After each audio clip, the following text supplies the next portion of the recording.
आज की वीडियो देखकर हर हिंदुस्तानी को प्राउड फील होगा, क्योंकि पहली बार भारतीय अंतरिक्ष अनुसंधान संगठन यानी इसरो अंतरिक्ष में इंसानों को भेजने की तैयारी कर रहा है।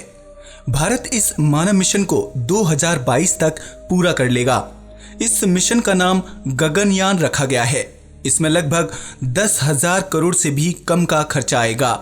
हाय दोस्तों, मैं हूं शिवराम सिंह और आप देख रहे हैं रिसर्च टीवी इंडिया। तो चलिए शुरू करते हैं। इसरो के अध्यक्ष डॉक्टर के सिवन ने बताया कि इस मिशन में सिर्फ 7 दिनों के लिए 3 लोगों को अंतरिक्ष में भेजा जाएगा, जिसमें 1 महिला 2 पुरुष शामिल होंगे।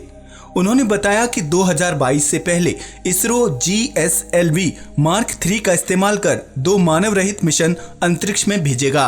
इससे पहले 75वें स्वतंत्रता दिवस पर प्रधानमंत्री नरेंद्र मोदी ने लाल किले से अपने भाषण में इसरो के इस मिशन की घोषणा की।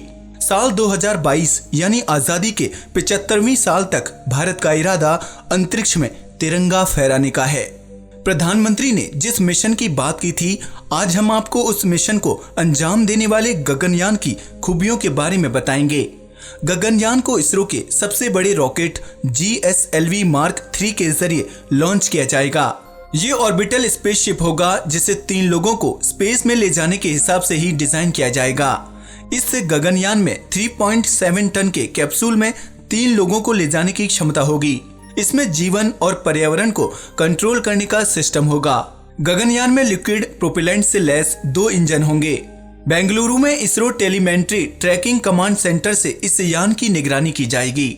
7 दिनों के लिए ये स्पेसक्राफ्ट 400 किलोमीटर की ऊंचाई पर पृथ्वी की परिक्रमा करेगा। इसमें मानव को अंतरिक्ष तक पहुंचने और धरती पर वापस सुरक्षित लाने की सारी तकनीकी शामिल होगी।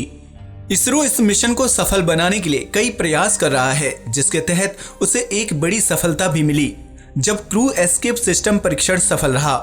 किसी अंतरिक्ष यात्री को स्पेस में भेजे जाने के दौरान जब रॉकेट लॉन्च पैड से छोड़ा जाता है, तब क्रू को सबसे ज्यादा खतरा होता है।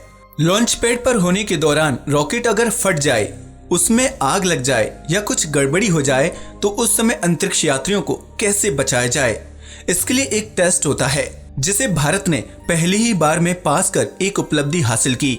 इसके बिना यात्री अंतरिक्ष में नहीं जा सकते।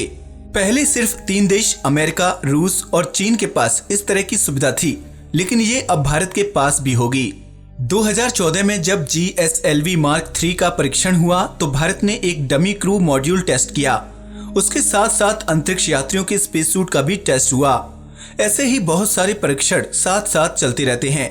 इसरो छोटी मोटी तकनीकी के विकास में लगा हुआ है। उसके मुताबिक भारतीय यात्री को 1 सप्ताह तक अंतरिक्ष में रहने के लिए जरूरी स्पेस सूट भी बनाया जा चुका है। अंतरिक्ष में इंसान को भेजना काफी जोखिम से भरा है, जिसमें हमेशा माल के साथ साथ उसकी जान का भी खतरा बना रहता है। किसी इंसान को अंतरिक्ष में जाने के लिए शारीरिक और मानसिक रूप से ही नहीं, बल्कि प्रकृति के विरुद्ध काम करने की क्षमताएं भी विकसित करनी होती हैं। इसके लिए खास किस्म की ट्रेनिंग की आवश्यकता होती है। धरती से बाहर जाने पर सबसे पहले किसी भी इंसान को गुरुत्वाकर्षण में बदलाव की चुनौती का सामना करना पड़ता है, क्योंकि एक गुरुत्वाकर्षण फील्ड से दूसरे गुरुत्वाकर्षण फील्ड में जाने के लिए इंसान को कई शारीरिक और मानसिक परिस्थितियां सामने आती हैं। इसमें दिमाग, हाथ और आंखों का तालमेल गड़बड़ाने लगता है।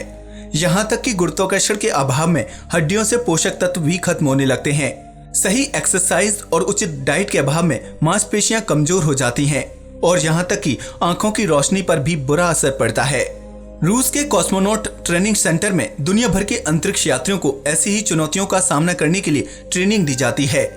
अब इसरो भी इसी तरह भारत में भी एक ट्रेनिंग सेंटर बनाने जा रहा है, जिसके लिए जमीन बेंगलुरु शहर के बाहरी इलाके देवनहल्ली में दी गई है, जो कैंप गौड़ा इंटरनेशनल एयरपोर्ट से लगभग 10 किलोमीटर की दूरी पर है। इस ट्रेनिंग सेंटर का नाम astronaut training and biomedical engineering centre रखा जाएगा, जिसे इसरो बनाएगा। इसको 40 से 50 एकड़ में रूस के कॉस्मोनॉट ट्रेनिंग सेंटर के जैसे ही बनाया जाएगा। फिलहाल भारत के पहले मानव मिशन के लिए अंतरिक्ष यात्रियों को रूस या अमेरिका में ट्रेनिंग दी जाने की संभावना है। इसरो के चेयरमैन के सिवान ने बताया कि देश के पहले मानव मिशन के लिए अब बहुत कम समय बचा है, इसलिए अभी देवनहल्ली ट्रेनिंग सेंटर में अंतरिक्ष यात्री को ट्रेनिंग नहीं दी जा सकती।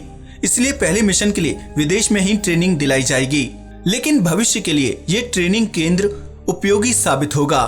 भारतीय वायुसेना के इंस्टीट्यूट ऑफ एविएशन मेडिसिन यानी IAM की मदद से भारत में बनाए जाने वाले इस ट्रेनिंग सेंटर को भविष्य में मानव मिशन के लिए एस्ट्रोनॉट की ट्रेनिंग, रिकवरी मिशन और रेस्क्यू ऑपरेशन के रूप में तैयार किया जाएगा। इसरो के ट्रेनिंग सेंटर को हाईटेक बनाने की योजना जोरों पर है। इस ट्रेनिंग सेंटर में प्रशिक्षित एस्ट्रोनॉट को जीरो ग्रेविटी में रहने की ट्रेनिंग के सारे उपकरण मौजूद होंगे, जिससे किसी भी अंतरिक्ष यात्री को धरती पर ही अंतरिक्ष में रहने का माहौल उपलब्ध कराया जा सके। इन सारी सुविधाओं का इंतजाम भारत के पहले अंतरिक्ष यात्री राकेश शर्मा की मदद से किया जाएगा। इस एस्ट्रोनॉट ट्रेनिंग सेंटर में उनके अनुभव के आधार पर उपकरण और ट्रेनिंग फैसिलिटीज दी जाएगी। राकेश शर्मा ने 1984 में सोवियत रूस के सोयुज T-11 मिशन के तहत अंतरिक्ष की यात्रा की थी। इन सब के अलावा इस ट्रेनिंग सेंटर में थर्मल साइक्लिंग और रेडिएशन रेगुलेशन चैम्बर भी होंगे। इसरो से जुड़े एक अधिकारी ने बताया कि अंतरिक्ष यात्रियों को वाटर सिम्युलेटर में ट्रेनिंग दी जाएगी। वाटर सिम्युलेटर स्विमिंग पूल जैसा माहौल देता है। अंतरिक्ष यात्रियों को पानी के नीचे रहकर जीरो ग्रेविटी में रहने की ट्रेनिंग दी जाएगी। देवनहल्ली में इस ट्रेनिंग सेंटर को बिना किसी विदेशी मदद के तैयार किया जाएगा। स्पेस मिशन 2022 के गगनयान मिशन के प्रोजेक्ट की जिम्मेदारी महिला वैज्ञानिक डॉक्टर ललितांबिका को दी गई है, जो एक रॉकेट इंजीनियर हैं और पिछले 30 साल से इसरो के साथ काम कर रही हैं। अभी तक ह्यूमन स्पेस फ्लाइट करने वाले केवल 3 ही देश हुए हैं, रूस, अमेरिका और चीन। ये तीनों देश स्पेस में अंतरिक्ष यात्रियों को भेजने और वापस लाने के मामले में आत्मनिर्भर हैं। अगर गगनयान मिशन सफल हुआ तो भारत दुनिया में मानव मिशन भेजने वाला चौथा देश बन जाएगा। आज के लिए बस इतना ही। वीडियो अच्छा लगा हो तो प्लीज इसे लाइक और शेयर करें, साथ ही चैनल को सब्सक्राइब भी करें। नमस्कार दोस्तों।